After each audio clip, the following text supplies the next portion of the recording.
One small cat. No name, no empire, not yet. This is Napoleon, and this is how it all began. Born August 15th, 1769. A tiny island, a vast sea, a bigger dream. Father, a lawyer, 8 children, 1 household rule. Education is everything. Sent to France at 9. Foreign accent, no money, completely alone. But mathematics, that was a different story entirely. While others slept, he read about men who changed the world. Graduated at 15. The examiners wrote, "This one will go very far." The French Revolution.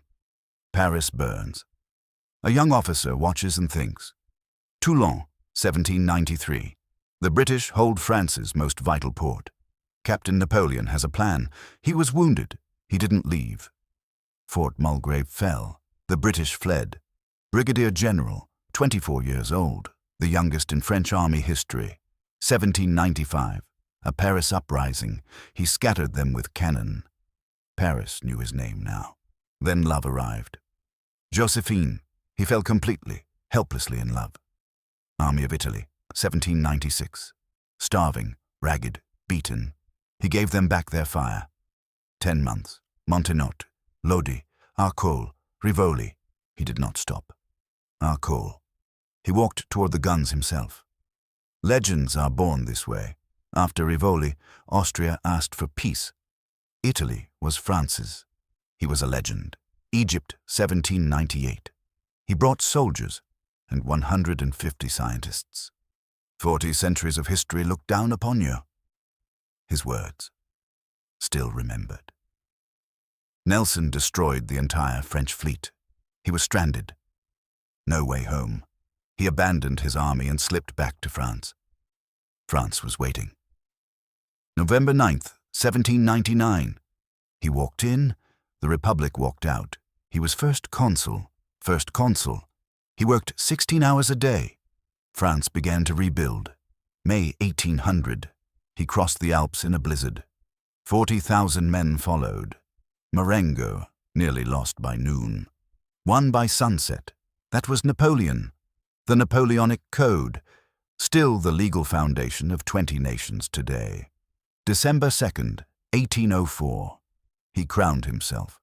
No one else was worthy of the task. Austerlitz, 1805. He let them attack. It was a trap, a perfect trap, the son of Austerlitz, the most perfect battle in military history.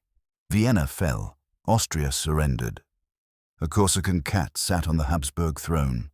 By 1807, he ruled more of Europe than anyone since Charlemagne. Spain, the war that couldn't be won. 6 years. 300,000 men. He divorced Josephine. He needed an heir. That night he wept alone. Second marriage. Political. She gave him an heir. He turned to Russia. Russia, 1812. 600,000 men. His greatest mistake. Moscow, empty, burning, no surrender, no food, no victory, just ash. The retreat, minus 40 degrees. Of 600,000, fewer than 100,000 survived. Leipzig, 1813. 54 nations against him. For the first time, he lost. Abdication. He swallowed poison that night. It had expired. He survived. Elba, 28 kilometers long, his new empire. He was 55 million short, 9 months. He watched, he waited, he read the newspapers, he planned. February 26th, 1815. 1,000 men, 7 cannons. He left Elba. He opened his coat, walked toward their guns. Shoot your emperor if you dare. Every soldier knelt, Ney included, the greatest victory, without firing a shot. March 20th, 1815. Paris.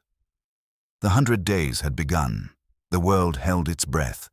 100 days, 700,000 allies closing in, 120,000 French. Waterloo. Blücher arrived at the worst moment. In 1 hour, everything gone. June 22nd, 1815. Second abdication, signed in silence. It was truly over. St. Helena. 2,000 kilometers from anywhere. No escape this time. 6 years. Damp rooms. Constant surveillance. He read. He dictated his memoirs, the Mémorial de Sainte-Hélène. He wrote his own legend, and it worked. May 5th, 1821. His last words. France. The army. Joséphine. Then silence. The Arc de Triomphe. He ordered it. He never saw it finished. The Napoleonic Code. Still the legal foundation of over 20 nations. In 1803 he sold Louisiana to America. He accidentally built a superpower. National schools, open to every child. He built that too. The Louvre. He opened it to the people. 9 million come every year. The avenues, the law, the museums, the schools. Paris is still his. 200,000 books written about him, more than anyone except Jesus Christ. Hero, villain, genius, monster. 200 years later, still no consensus. 1840. His remains came home. Millions waited in the snow to say welcome back. His tomb was designed so that every visitor must bow their head. Still works. He told his secretary, "I will live forever in the hearts of the French." He was right. It started on this shore. A small cat, a big sea, an even bigger dream. Napoleon Bonaparte, 1769 to 1821. He didn't accept the life the world gave him. Neither should you. The terror, thousands guillotined. He watched and learned. Fear cannot hold power. He knew every soldier's name, every wound.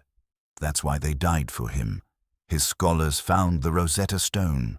He unlocked Egypt for the world, the Bank of France. The franc stabilized, the economy rebuilt from nothing. Concordat, 1801, he reconciled church and state. Pragmatism over ideology. Tilsit, 1807, he and Alexander divided Europe, his highest diplomatic moment. Jena, 1806, Prussia, Frederick the Great's army, destroyed in one day. The night before Russia, he knew the risk. He went anyway. That was his flaw. -40.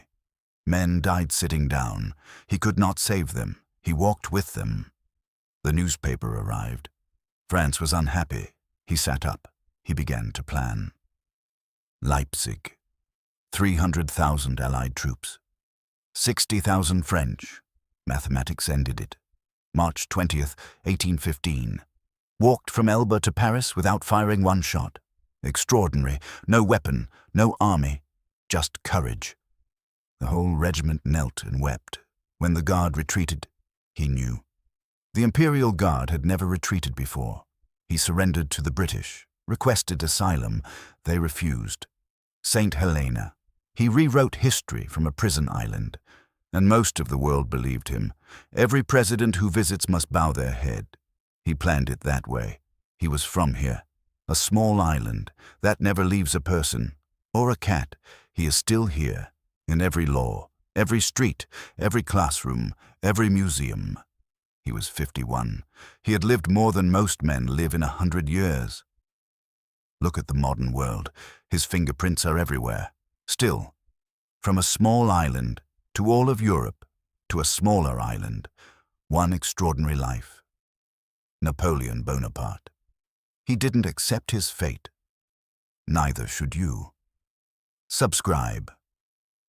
It always starts with a small cat on a shore, wondering what is out there.